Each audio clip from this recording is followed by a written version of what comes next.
Hello साथियों, Richpal study point में आपका स्वागत है। और हम गणित के अंदर आज हम जो हमारा टॉपिक है सरल समीकरण को पढ़ेंगे। तो इससे पहले यदि अगर आप वीडियो पे नए हैं तो हमारे चैनल को सब्सक्राइब कीजिए, लाइक और शेयर कीजिए।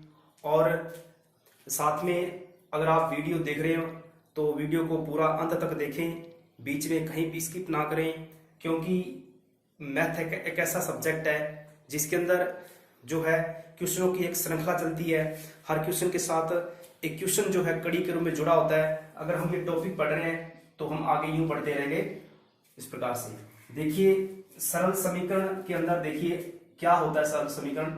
उससे पहले आपको एक शब्द है यहाँ पर समीकरण। क्या होता है समीकरण?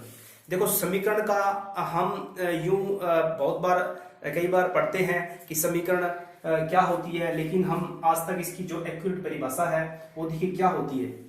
देखो कोई भी अगर गणित के अंदर हम क्वेश्चन करते हैं, यानी कोई भी गणितीय समस्या है, अगर वो कथन के रूप में है तो हम क्या करते हैं, उस समस्या को किसी विशेष मतलब चिन्हों का यूज करते हुए हम उसको एक संक्षेप में दर्शाते हैं। उस पूरी यानी कि जो भाषीय समस्या है उसको हम संकेत या चिन्हों के द्वारा हम एक जो जिस प्रकार से एक व्यंजक के रूप में या बीजीय व्यंजक के रूप में व्यक्त करते हैं। जैसे एग्जांपल हम बात करते हैं सरल यानी कि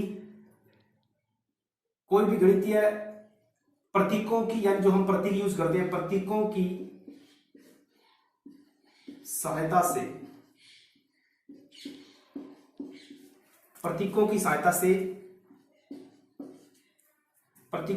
से प्रयुक्त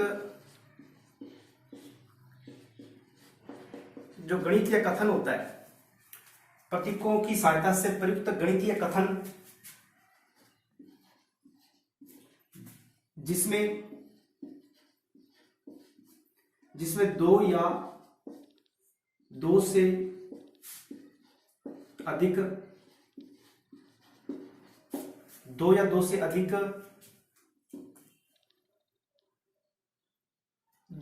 अधिक व्यंजकों, हम कह सकते हैं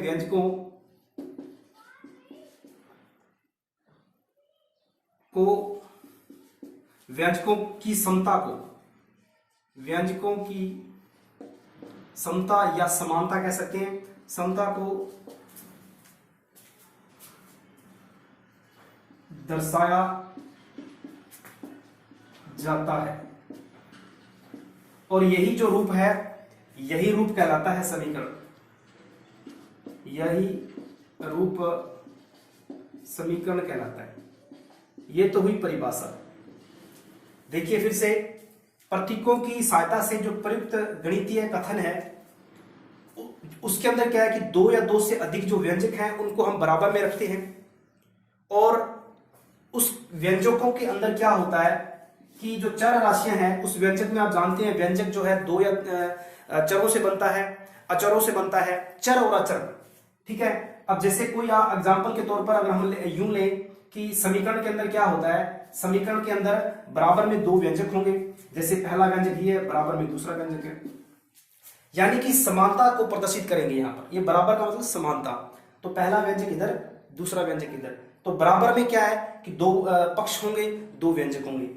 तो ये रूप जो है ये समीकरण का रूप कहलाता है। अगर हम कोई भी गणितीय समस्या है, अगर उसको हम प्रतीकों के रूप में अगर दर्शाएं तो उसके अंदर क्या होता है कि दो या दो से अधिक व्यंजक जो हैं, जैसे एग्जांपल के तौर पर यहां पर इधर दो व्यंजक हो सकते हैं और तीसरा व्यंजक बराबर हो सकता है।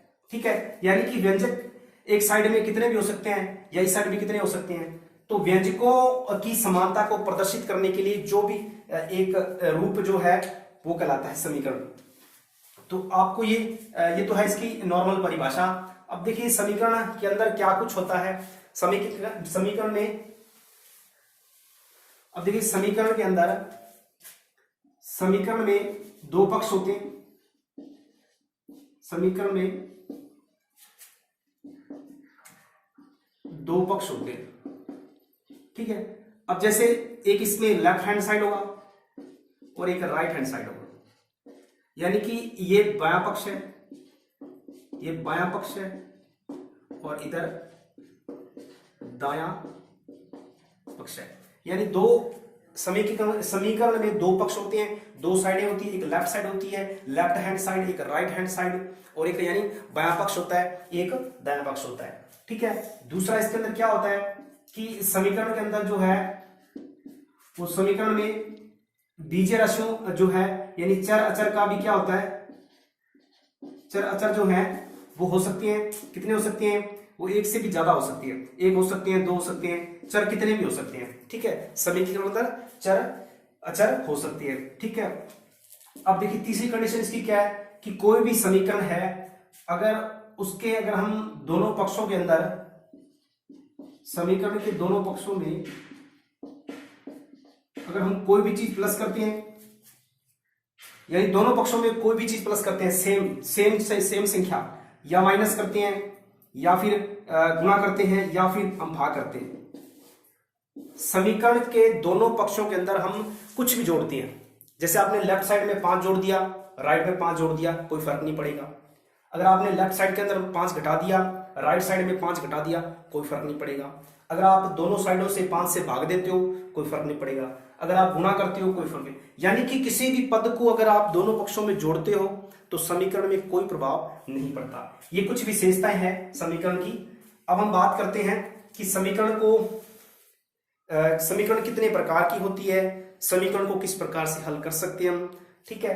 तो देखिए ये छोटा सा टॉपिक है, लेकिन इस पे जो प्रश्न है अक्सर प्रश्न आता है, जरूर 1 या 2 प्रश्न आते हैं।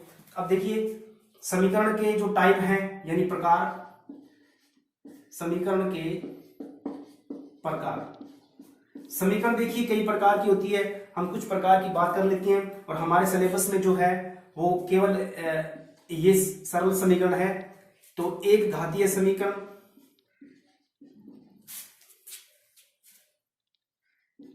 एक घातीय समीकरण, दूसरी है द्विघातीय समीकरण, तीसरी है त्रिघातीय, और इस प्रकार आगे हम क्या कर सकते हैं, बहुघातीय, बहुघातीय। तो इस प्रकार से एक घातीय समीकरण, 2 घातीय, 3 घातीय, यानी घातें बढ़ती जाएगी। अब देखिए समीकरण के अंदर मैंने बताया था कि चर जो है वो एक से ज्यादा हो सकते हैं। ठीक है। अब बात करते हैं हम एक घातीय समीकरण की, और उससे पहले हम बात करते हैं सरल समीकरण की। अब देखिए समीकरण के हमने विशेषताएं पढ़ ली कि समीकरण क्या होती है, और एक तरफ देखो मैंने उस दिन आपको बताया था एक समीकरण होती है और एक होती है सरल समीकरण। इन दोनों में क्या अंतर होता है। अब देखिए समीकरण और सरल समीकरण, देखिए समीकरण के अंदर भी 2 साइडें होती है और सरल समीकरण में 2 साइडें होती है।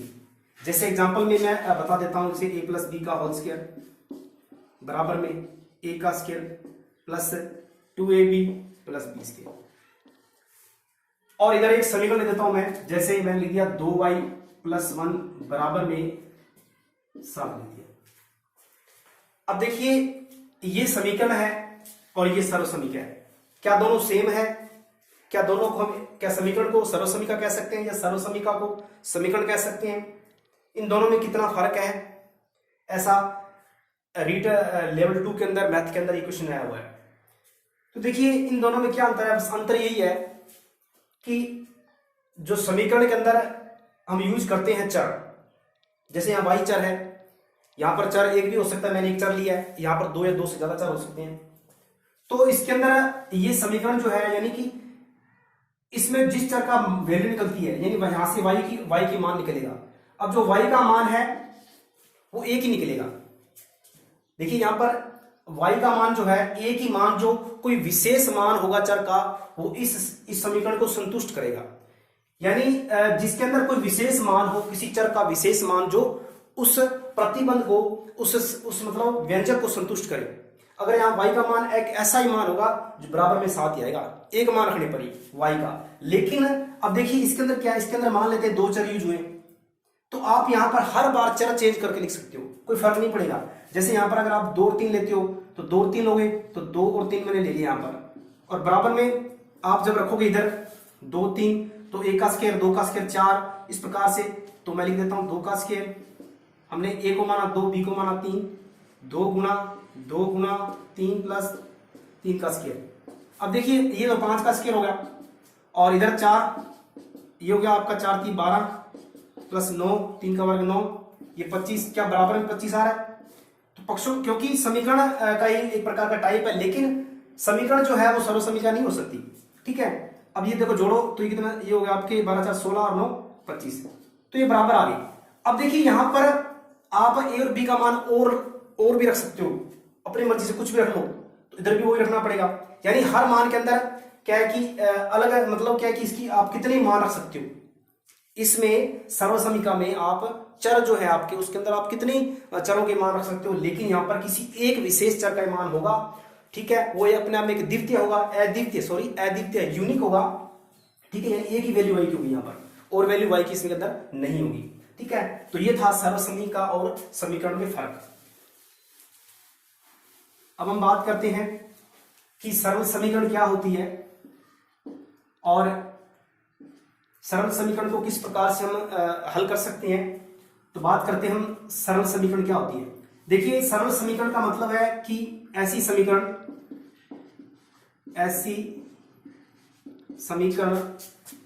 जिसमें केवल एक ही चर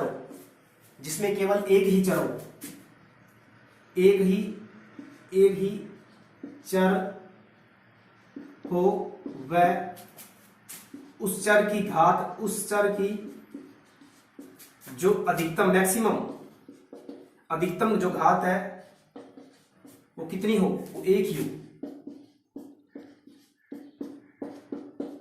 उसे कहते हैं सरल समीकरण।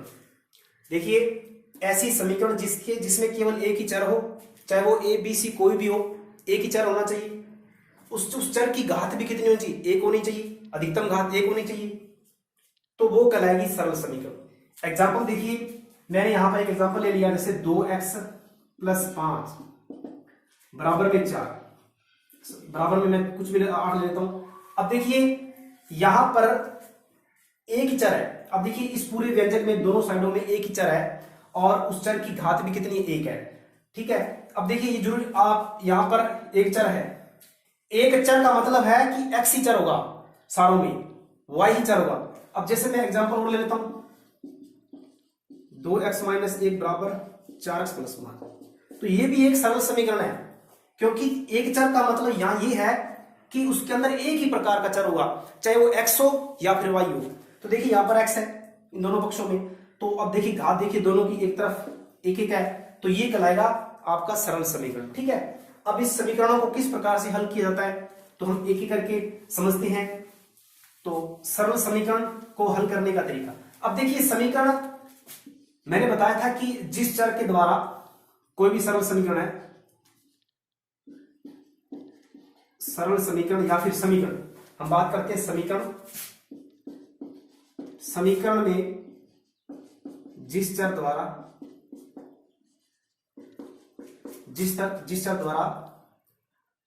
समीकरण जिस चर द्वारा संतुष्ट होती है, जिस चर द्वारा संतुष्ट होती है,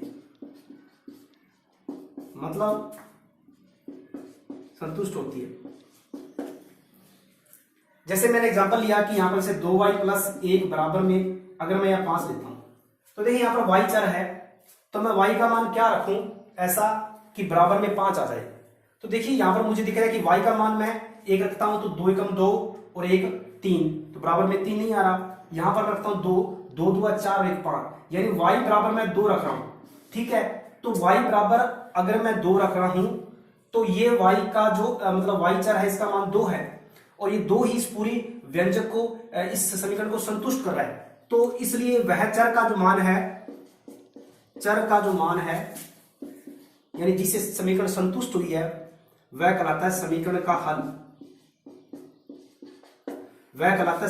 हल, ठीक है। यानी जिस चर द्वारा समीकरण संतुष्ट होती है तो वह समीकरण का हल कहलाता है, ठीक है। तो आपको इस समझ में आया होगा, ठीक है। अब हम बात आगे करते हैं कि समीकरण को हल करने के क्या क्या तरीके हैं। देखिए सबसे पहले हल है हम हल करने के तरीकों में सबसे पहले बात करते हैं, एक है हमारा पक्षांतरण क्या होता है। हम समीकरणों को, जो सरल सरल समीकरण है, सरल एक घातीय समीकरण बोल सकते हैं हम इसको, ठीक है, एक घातीय समीकरण,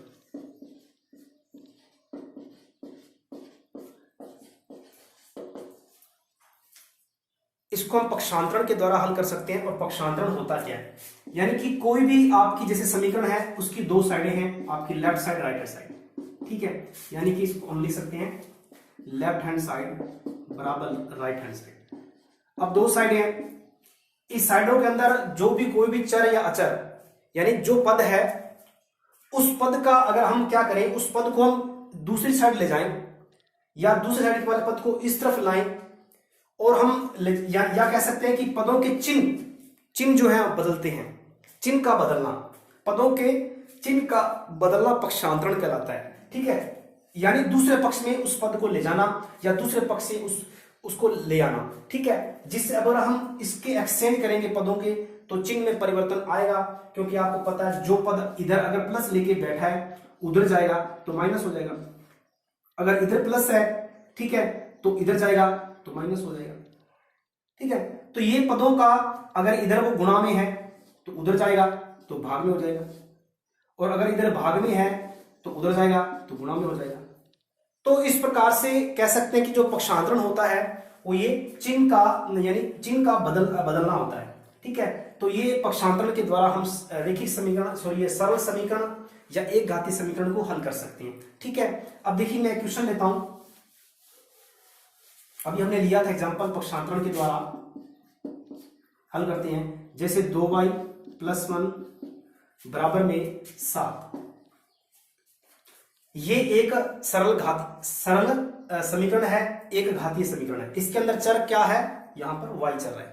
अब हमें y की वैल्यू निकालनी है, y का मान निकालना है। देखिए हम क्या करेंगे, सबसे पहले जो एक है ये अचर है, इसका आप क्या करेंगे, पक्षांतरण करेंगे और इसे उधर ले जाएंगे, तो उधर जाने के बाद में ये क्या हो जाएगा, 7 में से घट जाएगा, उधर जाने के बाद में ये माइनस हो जाएगा क्योंकि ये प्लस का है, उधर जाएगा तो पक्षांतरण करेंगे एक का तो माइनस का हो जाएगा, तो यहाँ पर 2y बराबर क्या आ गया, 7 में से क्या 6 आ गया। अब देखिए ये जो गुणा में है, ये देखो ये गुणा में है, 2 गुणा में है, तो वो उधर जाएगा, तो मैंने कहा था जो गुणा में है उधर जाके भाग में हो जाएगा, ठीक है। तो देखिए यहाँ पर 6/2 हो जाएगा, तो y की वैल्यू कितनी आई, 3 2 6, यानी इसका भाग देंगे 2 3 6 हो जाए। तो ये पक्षांतरणों के द्वारा हम इस प्रकार क्वेश्चन को हल कर सकते हैं, ठीक है। अब हम कुछ एग्जांपल और लेते हैं।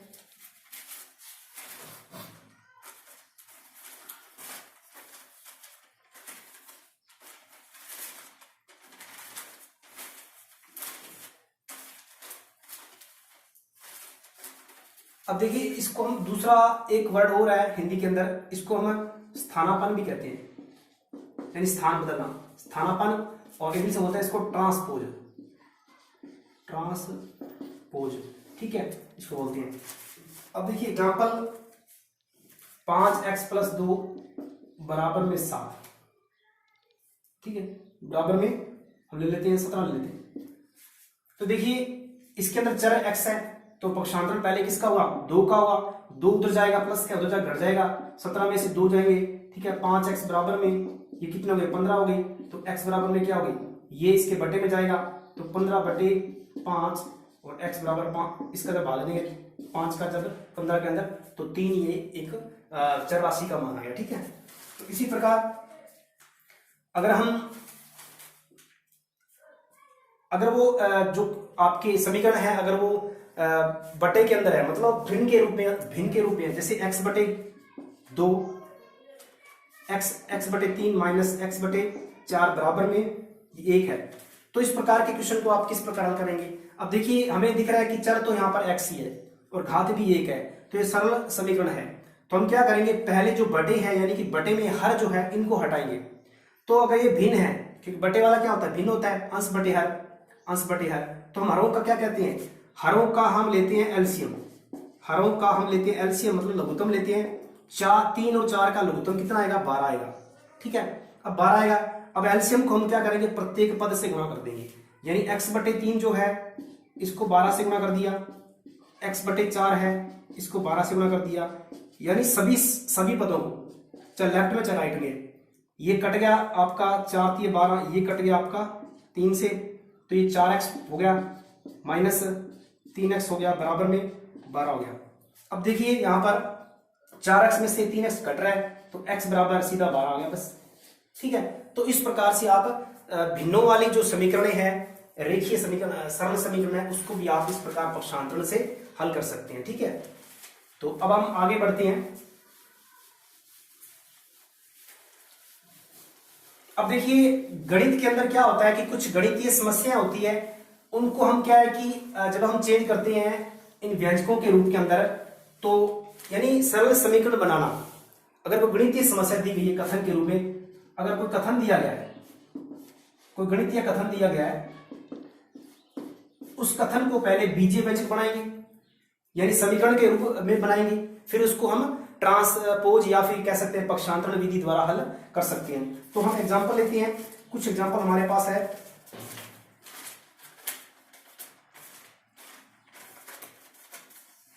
किसी संख्या, सवाल है किसी संख्या के चार गुने के, किसी संख्या के 4 गुने से 7 अधिक है, किसी संख्या के 4 गुने से 7 अधिक है, तो संख्या ज्ञात करो, तो वह संख्या ज्ञात करो। देखिए ये क्वेश्चन है, एक गणितीय कथन है, किसी संख्या के 4 गुने से 7 अधिक है, तो संख्या ज्ञात करो।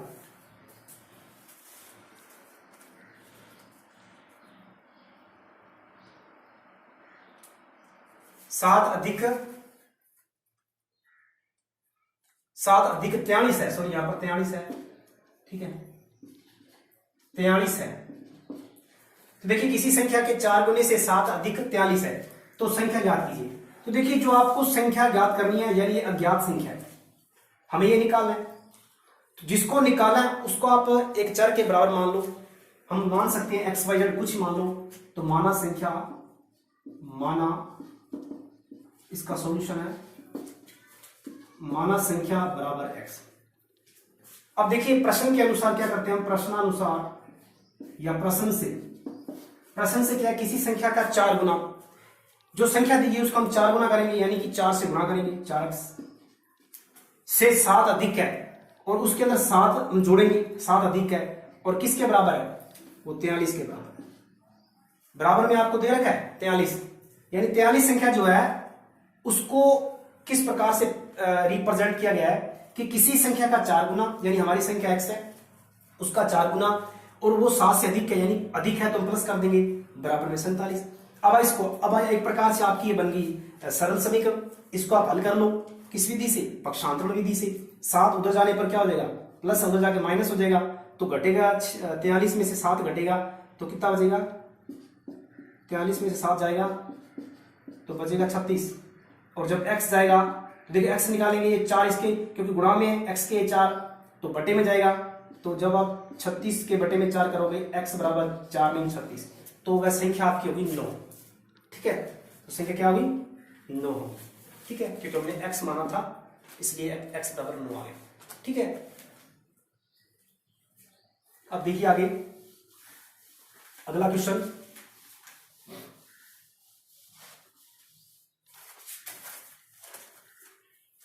एक क्वेश्चन है कि कोई त्रिभुज है, उस त्रिभुज के, ये त्रिभुज है, उस त्रिभुज के लिख रखा है का एक कोण जो है दूसरे कोण से 20 डिग्री बड़ा है। त्रिभुज का एक कोण दूसरे कोण से 20 डिग्री बड़ा है, 20 डिग्री बड़ा है, तथा तीसरे कोण से 20 डिग्री छोटा है, तथा तीसरे कोण से 20 डिग्री छोटा है तो तीनों कोण ज्ञात करो। तो तीनों कोण आपको ज्ञात करने हैं। देखिए सवाल फिर से, ये क्वेश्चन आपका है, त्रिभुज का एक कोण जो है दूसरे कोण से 20 डिग्री बड़ा है तथा तीसरे कोण से 20 डिग्री छोटा है। जो एक कोण है यानी पहला कोण जो है वो दूसरे कोण से 20 डिग्री बड़ा है और तीसरे कोण से 20 डिग्री छोटा है। ठीक है, अब एक कोण की तुलना दूसरे से भी हो रही है और तीसरे से भी हो रही है। अब किसी एक कोण को हमें x मानना पड़ेगा। ठीक है, तो इस कंडीशन में देखिए अपने इसको थोड़ा सा करते हैं सॉल्यूशन एक डायग्राम के द्वारा। जैसे ये पहला कोण है, ये दूसरा कोण है, ये तीसरा कोण है। ठीक है, अब हमें चर तो एक को मानना पड़ेगा ना, किसी एक को हमें x मानना पड़ेगा। ये तो है नहीं कि सभी को x मान लेंगे क्योंकि एक छोटा बड़ा है। तो देखिए अगर मान ले, देखो यहां पर लिखा है पहला एक कोण दूसरे कोण से 20 बड़ा है, यानी मान लेते पहला कोण दूसरे से क्या है +20 बड़ा है तथा तीसरे से 20 छोटा है, तो ये तीसरे से क्या -20। ठीक है, अब तीसरे से -20 डिग्री यानी कि ये छोटा है, तो क्या करेंगे हम किसी एक को x मान लेते हैं। अगर हम दूसरे को x मानते हैं तो पहला क्या हो जाएगा x + 20 हो जाएगा। ठीक है, और तीसरा क्या हो जाएगा, तीसरा जो है 20 छोटा है। तो अब हम मानते हैं कि माना पहला कोण, माना त्रिभुज का जो पहला कोण है, आप पहले को x मान लो, किसी को भी x मान सकते हो, हम पहले को x मान लेते हैं। माना पहला कोण जो है x डिग्री है। ठीक है, तो दूसरा कोण क्या होगा, दूसरा कोण क्या होगा, देखो दूसरा जो है पहला जो है वो दूसरे से 20 बड़ा है, तो दूसरा क्या हो जाएगा 20 छोटा हो जाएगा, x मान लेते हैं इसको। ठीक है, दूसरा जो है देखो पहला जो है वो पहला दूसरे से 20 बड़ा है, अगर हम पहले को x मानते हैं तो हम क्या करेंगे, दूसरा जो है 20 से छोटा हो जाएगा ना, ये बड़ा है तो 20 छोटा हो जाएगा, तो दूसरा 20 x - 20 हो जाएगा। और बात करते हैं हम तीसरे की, तीसरे कोण की। तीसरा कोण जो है वो तीसरे कोण से, जो तीसरा कोण है पहले से क्या बड़ा हो जाएगा, क्योंकि पहला जो कोण है, अगर पहला कोण x है, हमें x को लेके चलना है। अगर पहला कोण x है तो दूसरा जो कोण है वो x - 20 हो जाएगा, क्यों, क्योंकि पहला जो है 20 बड़ा है तो दूसरा 20 छोटा हो जाएगा। अब बात करते हैं तीसरे की, तो तीसरे जब है इन दोनों में क्या तुलना थी कि जो पहला है वो तीसरे से 20 छोटा है, मतलब पहला तीसरे से 20 छोटा है। अगर पहला x है तो तीसरा x + 20 हो जाएगा, ये बड़ा हो जाएगा। ठीक है, तो ये एक आपके 3 कोण आ गए। अब तीनों का हम जानते हैं, त्रिभुज के तीनों कोणों का योग क्या होता है, त्रिभुज के तीनों कोणों का योग जो है 180 डिग्री होता है। तो इन तीनों को जोड़ दो आप, x + x - 20 + x + 20 डिग्री बराबर में 180। देखो -20 प्लस भी कट गया तो ये 3x हो गए, 3x बराबर में 180, x 2x 3x, तो x बराबर में क्या देगा, ये 3 इसके बटे जाएगा तो 60 हो जाएगा। अब देखिए पहला कोण हमारा जो है वो 60 आ गया। अब देखिए जिसको माना था वहां वैल्यू रख दो, तो पहला कोण जो x है, पहला x है वो आपका हो गया 60 डिग्री, दूसरा आपका x - 20 है, मतलब आपका x 60 है तो 60 में से 20 जाएंगे तो कितने बचेंगे, 40 बचेंगे। तीसरा कोण जो है x + 20 है, मतलब 60 में 20 जोड़ोगे तो 80। ठीक है, इस प्रकार इन दोनों तीनों का जो क्या आ रहा है 180 आ रहा है।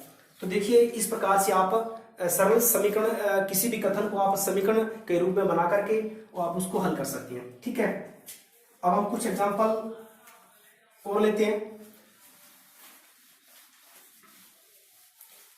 बाकी हम जो है इसका जो सेकंड पार्ट है, यानी कुछ जो बचे हुए क्वेश्चन है पिछले साल के अंदर जो क्वेश्चन पूछे गए हैं वो मैं लेके आऊंगा कल।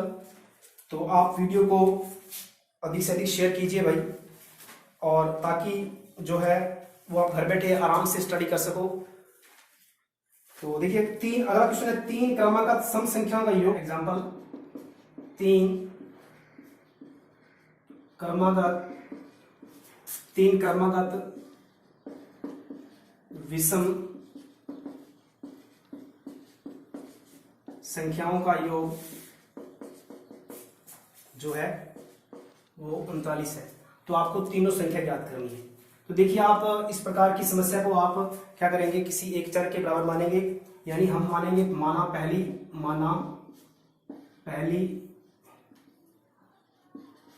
पहली विषम संख्या, माना पहली विषम संख्या बराबर में x, दूसरी जो है क्रमागत यानी कंटिन्यू लगातार, जैसे आप मैंने लिख दी 1 3 5 7 9।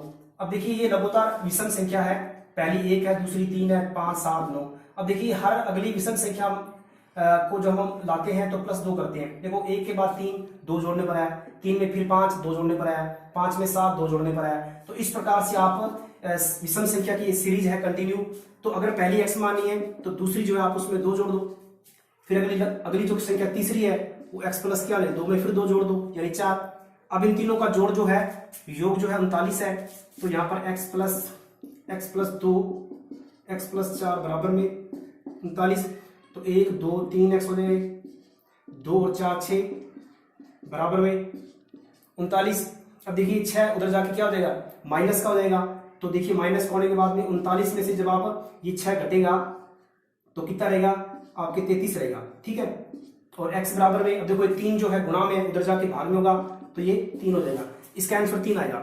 अब देखिए पहली संख्या हमारी कितने आएगी, देखिए यहाँ पर सॉरी 3 बटे में जाएगा तो 11 आएगा।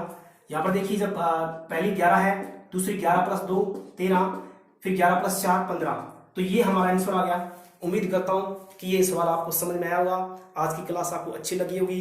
अगर आपको वीडियो पसंद आ रहे हैं तो आप लाइक कीजिए, शेयर कीजिए और ज़्यादा आप इस चैनल को सब्सक्राइब कीजिए ताकि अधिक से अधिक जो बच्चे हैं वो लाभ उठा सकें। और साथ में बेल जो आप सब्सक्राइब करते वक्त लाल बटन के नीचे एक जब घंटी आती है उस घंटी को दबा दीजिए ताकि आपको वीडियो का नोटिफिकेशन जो है समय पर मिलता रहे। धन्यवाद।